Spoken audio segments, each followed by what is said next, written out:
You are tuning into 10 minutes of BPTV News brought to you by Binh Phuoc Radio, television station and newspaper. I'm the one with the latest news for today. Mass mobilization support poverty reduction in Binh Phuoc district. Binh Phuoc popularises English programs at all kindergartens. Vietnamese Kazakh leaders visit ancient pottery village.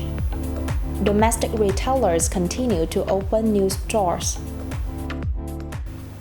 Member of the Binh Phuoc Provincial Party Committee's Standing Committee, head of the Mass Mobilization Department, and chairwoman of the Vietnam Fatherland French Provincial Chapter, Lê Thị Xuân Trang, has led a delegation to inspect mass mobilization works in Binh Phuoc district. The inspection were conducted 10 years since Resolution number 25 and 4 years since Conclusion number 43 were issued by the Provincial Secretary Committee on implementing mass mobilization efforts in the new era. The delegation acknowledged the marked improvement in Binh Phuoc district's mass mobilization efforts. Mass mobilization movements have proactively contributed to improving local livelihoods, socio-economic development, and security and defense. Over the past 10 years, the Vietnam Fatherland Front and local government have called on citizens to fund and accomplish hundreds of construction works that are essential in building new-style rural areas and civilized urban areas. The local fund for the poor has received over 18.1 billion Vietnam dong that was used to build 271 charitable houses, present scholarships to over 1,000 poor students, create jobs for 112 households, and provide health examinations for 2,390 local people in difficult living conditions. Binh Phuoc district is now home to nearly 80 poor households, accounting for 0.3% of its total, which is significantly lower than the 1,032 and 4.8% respectively recorded in 2013. According to a report from the Binh Phuoc Provincial Department of Education and Training presented at August 22nd seminar discussing preschool education, 8 of 11 districts, communes and cities, and 72 public and 13 private kindergartens in the province provide English programs for toddlers. Speaking at the seminar, Deputy Director of the Binh Phuoc Provincial Department of Education and Training Lê Hải Đăng said the Ministry of Education and Training Circular number 50, dated December 31st, 2020, is a baseline legal document for English training for toddlers from 2015-2016 academic year. The program has been held at qualified educational facilities and on a voluntary basis. In the 2022-2023 academic year, more than 9,600 out of 43,300 toddlers, or 22%, took part in English programs at kindergarten. Đồng Xoài City is now home to the most preschool facilities instituting English programs, with 20 public and 6 private schools. That stressed the significance of ensuring kids are familiar with English since kindergarten, and Binh Phuoc is striving for all preschool facilities to have English programs.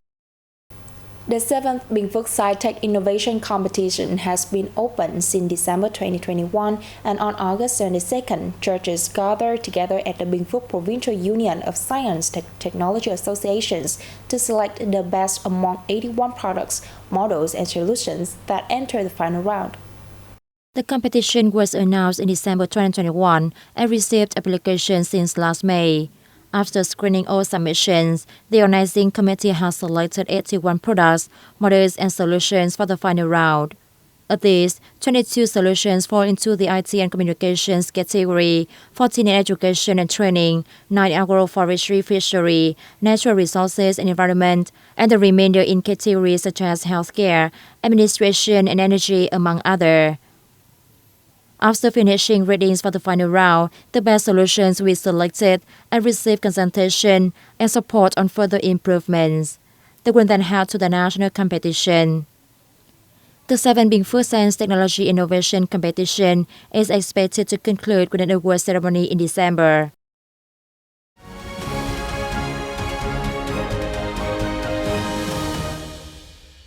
Moving on to the top stories around the country, State President Võ Văn Thưởng and his Kazakhstani counterpart Kasim Jomart Tokayev on Tuesday visited Tudor ancient pottery village in the northern province of Hải Dương as part of the activities during the later official visit to Vietnam.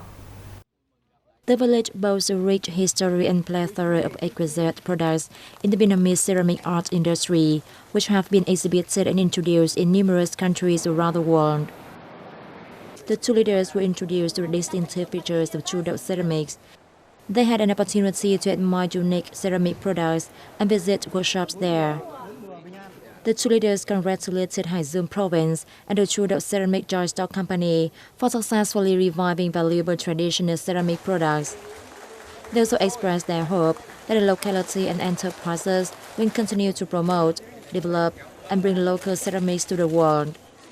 Chu Dậu ceramics are high-class Vietnamese ancient ceramics representing the Rai civilization dated from the 13th century and were honored as royal symbolic products at the end of the 17th century.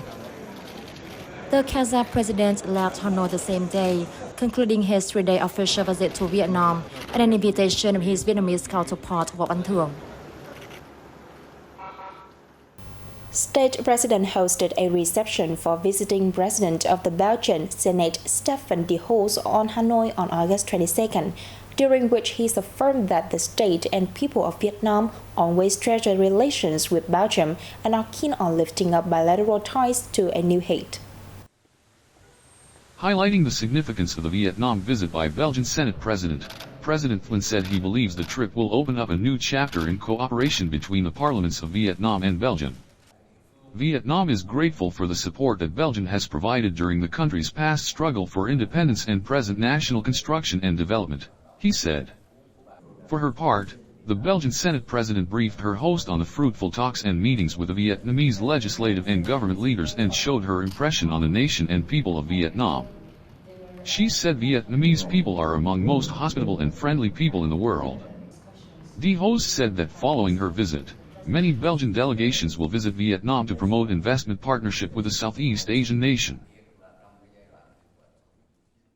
Negative impact of macroeconomic conditions have been eroding the confidence of both consumers and businesses.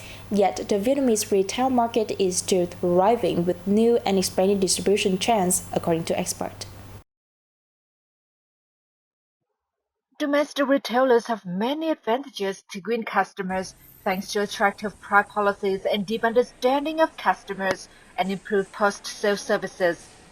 In the context of economic difficulties, customers tend to tighten their purse string, and the development of modern distribution channels shows the sellers' commitment to offering services and Vietnamese retailers' internal strength to maintain and develop the business. That also reflects the potential of Vietnam's retail market, which has room to develop further. Small but highly localized supermarkets are a trend of the modern retail market, where customers come for the closeness and convenience like they used to be served as grocery stores.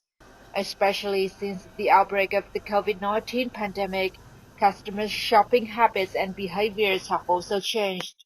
They tend to choose stores that are close to their home, focusing on essential products for daily life. And that's all today for BPTV News. Thank you for your watching and goodbye for now.